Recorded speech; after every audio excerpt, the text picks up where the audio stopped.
You're flipping cars the hard way and it's costing you thousands, all because of a few overlooked tricks. And over the last several years of flipping cars, I've perfected these 7 tricks that have taken me from making $2,000 a month to $2,000 in just a few days. And the truth is, flipping cars isn't just about making a profit.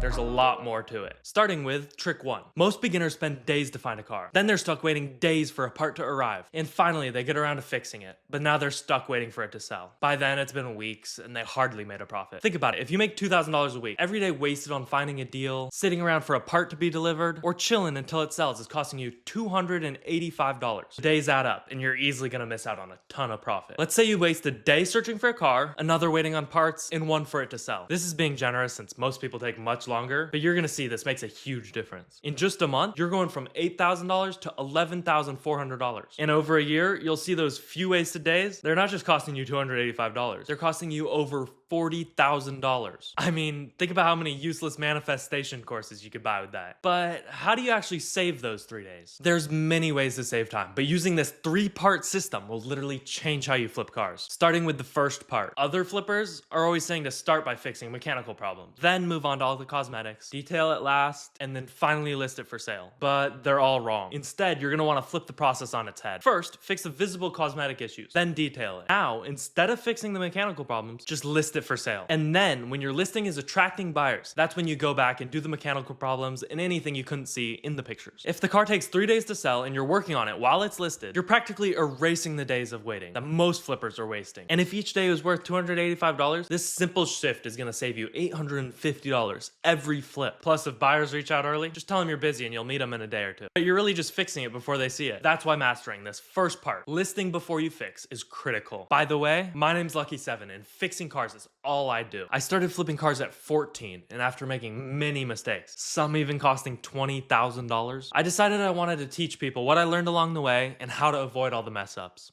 And I'm white, so clearly I made a lot of them. But even when listing cars early, you won't be maximizing your profits, since you're still wasting days waiting for parts, driving to the store, and working on the car. So part 2 will remove or reduce the time it takes you to do these, easily doubling your efficiency. Downtime causes you not to be working, which means you're not making money. Since it's killing your profit, you're gonna have to figure out how to completely remove it. If you're waiting for a part to be delivered, you should have something to do in the meantime. And if you only have one car, it's kind of hard to do. So by flipping 2 or 3 cars at once, you'll be able to work on another car. And don't tell me you don't have the space. Just park in the street or stay poor. Now when you're going to the store, you can grab parts for multiple cars so you don't have to keep going back and forth. It's like doing the laundry. You wouldn't wash one sock at a time. You're gonna do the whole load at once. So when cleaning an interior, why not do 2 at once and you're saving the time of setting everything up. Doing this is gonna help remove all downtime. So by using part 2, flipping multiple cars simultaneously, you'll easily be able to double your profit without doubling your effort. But juggling multiple cars won't help you if you're running out of deals. That's why method 3 is great. You should never be without a car, as finding great deals is the oxygen of profitable flipping. Without cars, you're creating a dangerous gap of no work that costs thousands in missed profit. So while you're flipping one car, you should always be searching for the next one. But they sell quick, so anytime you're not actively working on a car, you should be searching. By refreshing listings and constantly messaging sellers, you'll get a car in no time. And if you need, just set alerts to check throughout the day. Making deal hunting a daily habit keeps your cars in stocks, profits flowing, and reduces downtime. You'll also need a Carfax report on every car, no exceptions. It'll save you from buying a wrecked or stolen car. And I've avoided plenty of scams, all because of it. It shows you every record and helps you get a good car, while selling it faster, giving the buyers peace of mind. They're normally $45, but I'll personally buy it and send it to you completely free. Just click the link in the description and send me the VIN. Now that you always have something to do and have consistent deals, if you don't move fast enough to flip them, you'll be stuck wasting time and missing even more profit. So using trick 2, you'll be able to get more deals and sell cars faster. Starting with the first strategy. You don't need to be smart or skilled to get deals. You just need to be the fastest buyer, which is why all the Mexicans are getting the deals before us white folks. In short, be a Mexican, or at least act like one. I mean, that's why I got my mustache. But when I was 14, I bought a car and learned how to fix it myself because I didn't want to pay a shop $2,000. I didn't even realize it, but that was basically my first flip. From there, I started buying, fixing, and selling cars for a profit. I was making thousands, but it wasn't until I focused on being faster that I saw how much money was really possible. One night at 11, I found a Sprinter van that was posted 20 minutes ago. The seller said there was someone already on their way to buy it. Most people would just give up here, but I convinced him I was serious, got his address, and drove over 2 hours that night. I bought it for $8,000, fixed it, added some stuff, and sold it for $35,000. If I hadn't moved instantly, I would have missed out on $21,000 profit. Most people think if you flip cars for 4 hours a day, you're gonna make half as much as someone working 8 hours a day. But in reality, you'll only make a fraction of that. Because the more available you are, the more time you have to go drive over and get cheap cars. Full-timers who can respond and meet anytime have a massive advantage, while part-timers are missing out, stuck at their job, and deals are getting snatched up. So when you find a car, just reach out instantly, respond right when they message back, and be ready to buy it. On the spot, anytime, with cash. Cheap deals pop up daily, and if you're not getting it, someone else is. You know, black people aren't just good at sports because they're black. They put their hard work in to meet their goals, and then their genes kick in. But buying cars is only half of it. You also need to sell cars fast to keep the profits moving. But before going over that, how can you increase your speed of fixing a car? There's only so much you could do to speed up repairs, but when I started, most of my delays came from being overwhelmed by something I didn't know how to fix. I'd get frustrated, walk away, and put it off for another day. You can't let that happen. The only way to fix it is by fixing it. If you're unsure, stop stalling, make a plan, and figure it out. On to part 2. When you're ready to sell a car, it's not as simple as posting it for sale and waiting for someone to buy it. You want it to sell as fast as possible so you can move on to your next car. Because as we know, every day it doesn't sell is costing you $285. So once the car is ready to be listed, instantly post it for sale across multiple platforms like Facebook and Craigslist. For pricing it, the cheaper it is compared to other cars, the faster it will sell. More, cheaper, and quicker is better than less, expensive, and slower. When I was younger, I had a car for sale for literally a year. I just didn't want to lose money on it. It was taking up space, which caused me not to be able to flip an extra car. If I had just sold it and flipped several other ones, I would have made more money and be less stressed. Sometimes taking a loss is better. Now with it posted, wait. And when someone reaches out, act fast, like we talked about earlier, while using urgency, which we'll go over in a bit. The faster you flip, the higher your income will be over time. A $2,000 flip every 7 days is $8,000 a month. But if you take 12 days to sell each car, you just lost $2,300 in just a few weeks. Imagine 12 hot tubs by the end of the year. Pretty cool if you ask me. That's why it's so important to use trick 2, speed. You need to be getting cars at the right price to get the real profits. That's where trick 3 comes in. Recently, I found a listing that said need gone today, moving tomorrow. The car had some issues, but I showed up with cash, pointed out its problems, and walked away with a $2,300 discount. The same car made me $3,800 profit. This shows how urgent sellers will get you some serious deals. So method 1 is to recognize urgency and use it against them. Not all sellers are as desperate as a man trying to find a girlfriend, but you can convince them to be. You must do this every negotiation, since urgent sellers care more about time than price, which gives you the upper hand. There's always a reason they're selling. First, simply ask why it's for sale, or look for listings that say like, need gone, moving tomorrow, as soon as possible. If they say, I got another car, I don't need this one, that's not what we're looking for. There's a reason they decided to sell it now as opposed to earlier. So you have to figure out if they just got some free time, if their wife's been nagging them to sell it, or whatever reason they have. With their true reason, we'll now take it and turn it into a pain point to persuade them to sell the car to you. You might think, why would I convince them to sell the car? It's already for sale. The point is to make them realize they need this car gone now. And you're there to buy it, but you don't want to pay full price, since it's not that good of a car. And I'll teach you how to do that in a moment. So agree with their reason and explain why you understand how much of a pain it could be. Saying something like, it probably gets annoying coming home from work every day and having this car just sitting here, nobody's driving it, might break down, you're gonna have to spend money on it. I know you probably just want it gone. By the end, they're gonna have so many reasons they want to get rid of this car, and thinking about how it's not worth as much as they thought it was. When you're inspecting the car, point out all the issues and mention how annoying they're gonna get fixed, and they're probably gonna cost a lot of money. Many sellers are overlooking small problems and they don't even realize how much they could cost. So clearly explaining it gives you the ability to drop the price without sounding like a lowballer. When you're ready to buy the car, here's where you list out every problem and how it all adds up. Then you shoot out what you'll buy the car for and how it'll make sense for the both of you. And if you're not nervous to offer it, you're not offering low enough. Worst case, they say no, and you throw out another offer. Best case, you get thousands of dollars off the price and you're both happy. Boom, your car's sold. But if they say they want time to think about it, just say you're going to check out some other cars, and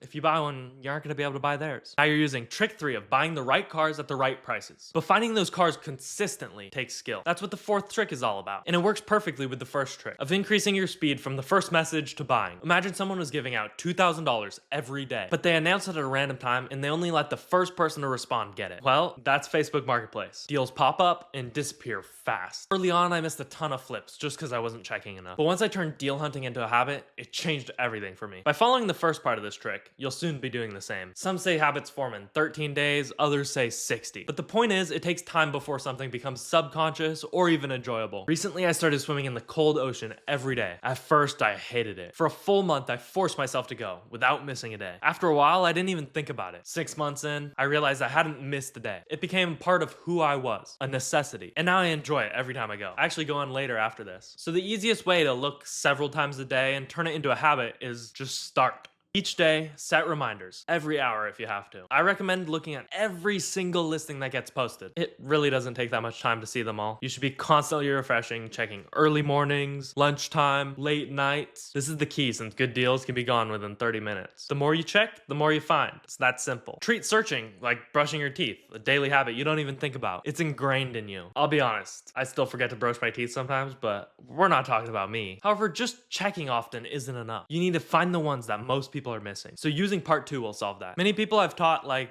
a guy named Jacob, he went from flipping 2 cars a month to 2 cars every week. To do that, you need to be searching everywhere to find deals others miss. Don't be thinking, I don't need any more. There's already enough on Facebook. Because having more options will give you the opportunity to find cheaper cars. So use these 6 tips. Add general filters like cars and trucks. Put your maximum price without a minimum while looking for cars in nearby cities. I usually set my range somewhere around 180 miles and I'll drive 100 miles. But if it's good, I'll drive even further. But don't be afraid to drive far. It's good to look for misspellings as well, since some sellers are in a rush and they end up with some mistakes. To go even more broad, find the ones that were listed wrong, maybe in the wrong category, so you search up all for sale instead of just the cars and trucks category. And don't just search on Facebook, you can look on Craigslist and other local sites, like OfferUp.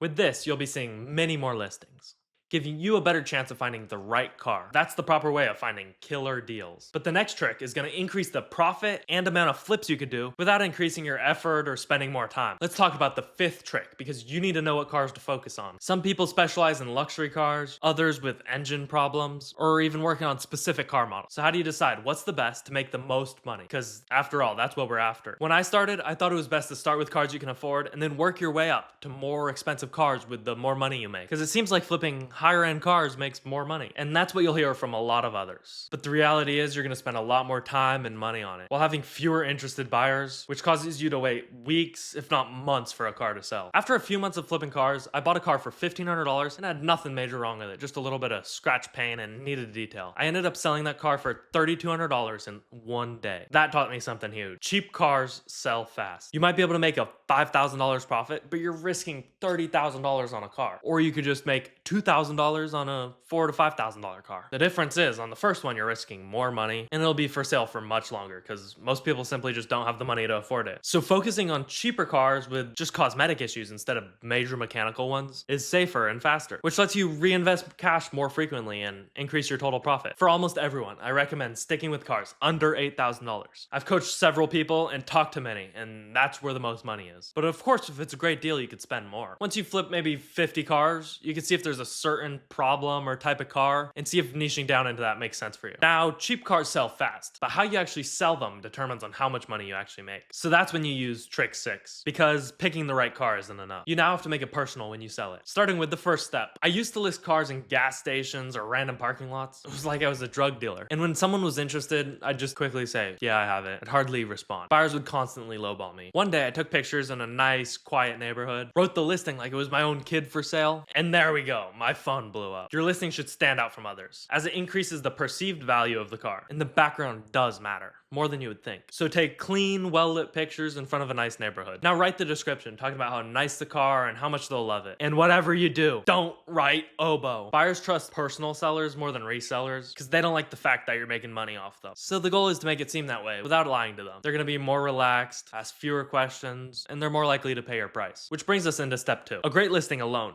doesn't close the deal. You have to stay on their radar. There's a couple ways to do this. First, repost your listing every few days to keep it at the top of the marketplace, getting more views, which leads to more potential buyers. Then when they message you, say, I have a few people coming in the next couple days, so if you want it today, let me know. Or if they stop messaging you, just check in with them. Say, I got a few people who want it. Just checking if you're still interested before I sell it. This creates urgency for them to buy without seeming needy and leads the conversation forward to the meetup. The last step is to avoid sounding like a car flipper. You'd be surprised how many people are trying to avoid buying from someone like you, even if it's a great car. Us flippers get a bad reputation since some people are just hiding the problems and not actually fixing them, leading the buyer to have a broken car car. Never wanted to buy from someone like that again. So we're gonna have to work around that, or build trust with them so they don't mind that you're flipping it. Do this by not doing what most of the car flippers do, and it's just the moral thing to do. They hardly respond to messages, they barely give any information on the car, and in person, they're just shady. They don't know anything about the car. And then they say everything's perfect, and you clearly can see a huge dent in the panel. You can feel when something's up. The things they say don't add up. So all you have to do is do the opposite. Just know about the car you're selling, and if there's something you didn't fix, point it out before they mention it, and then they'll actually trust you that you're not really trying to hide anything. And if they ask if it's your personal car, you can say something like, you bought it because it was cheap, but you already have another car, so you're selling it. So use trick 6 to make professional listings, and make the meetup seamless to have faster and easier flips. Once you're selling like a pro, the final trick is treating this like a business. That's what separates hustlers from the pros. Track what you're doing before and after you sell the car. In the fitness industry, you have to eat a certain amount of calories to lose weight. But the number one reason people aren't losing weight is because they don't track everything. They don't add the mayo they put on their avocado toast or the olive oil they use to cook the chicken. So they're accidentally going over the calorie limit without even realizing, and then they gain weight. So track everything from repairs, photos, driving, messaging, and meetups. It may seem like it doesn't matter because what? You already made your profit. But it's an important part of the process to make even more money. You can't improve what you don't measure. I look back on my first few flips and realize I overpaid for the cars I bought. Now I know I should be getting better deals. I had cars where I spent too much to fix them up, ones where I put way too many hours into them, and even though I made thousands of dollars, it wasn't worth it. Track everything from how much you bought it for, what you invested into it, and how much it sold for, while also tracking the time it took you to find, fix, and sell it. Everyone knows a 2-hour job, if you don't know what you're doing or you mess up, it could take 8 hours. So you might realize that's not for you and just do cosmetic repairs. Once you have everything written down, you can find your hourly rate, which is the most important number since that's how much you make. But you also have to account for the time you're not working. If you made $200 an hour, but you were only working 2 hours a day, you'd make a lot more if you were working 8 hours, which is why trick 1 and 2 of speed and removing downtime is so important. Then on the list with the cars, I'll also add the Carfax report so I can go back and see how they differ from car to car. And if you want a Carfax report, click the link in the description and I'll send you one completely free. With your time filled up and knowing your hourly rate, you can now outsource things for anything that's not worth it. Most flippers don't want to pay $10 for a drive-through, but then they'll spend hours doing it themselves. When you really want to scale the business, you can get people to do everything from you: detailing, repairs, photos. This is how you scale from a hustler to real income.